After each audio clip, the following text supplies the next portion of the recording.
If effects control is not showing, as you can see now, it's not showing anything, and we are in effects control.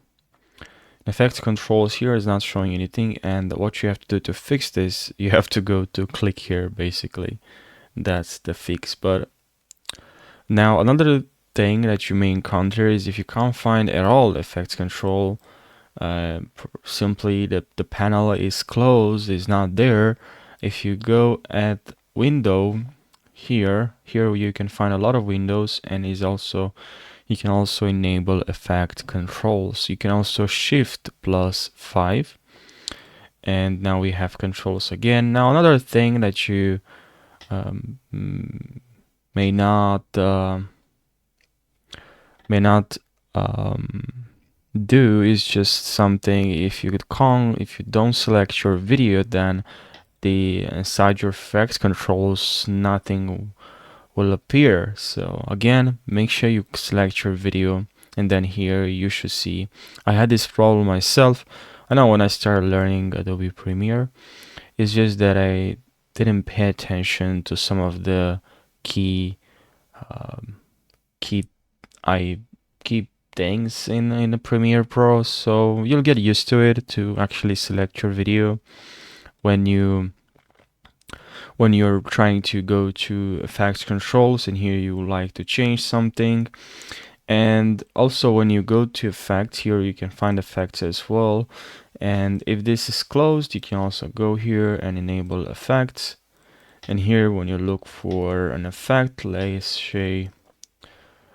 say sharpen effect, if you double click while you have selected your video, you can just double click instead of drag and drop, and now here you will be able to find the sharp effect. So this can be very helpful and can save you some time. And just remember always to select your video. That's very important. And if your workspace is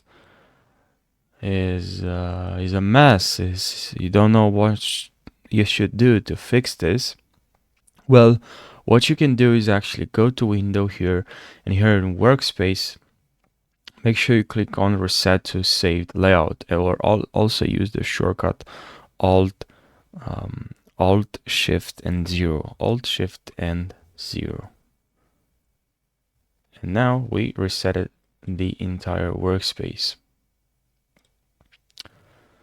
So you can also go manually, and here in the workspace you can also change to a different saved workspace, let's say editing. And also when you have your video selected or your adjustment layer selected, or other thing like this, you can find there your properties for that video.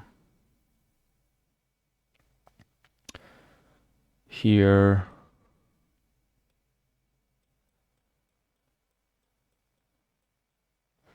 we have the sharpen effect. We can also access this from here. Sharpen, we have the sharpen here. Amount, we have the opacity. We can change this. We can change the opacity. So remember, you can also access some of the things from here. For opacity, we also have opacity here, and we can also opacity here. But that's a little bit different if you're changing the settings from here. But I hope you found this video helpful. Thank you so much for watching, and I'll see you in the next video. Take care.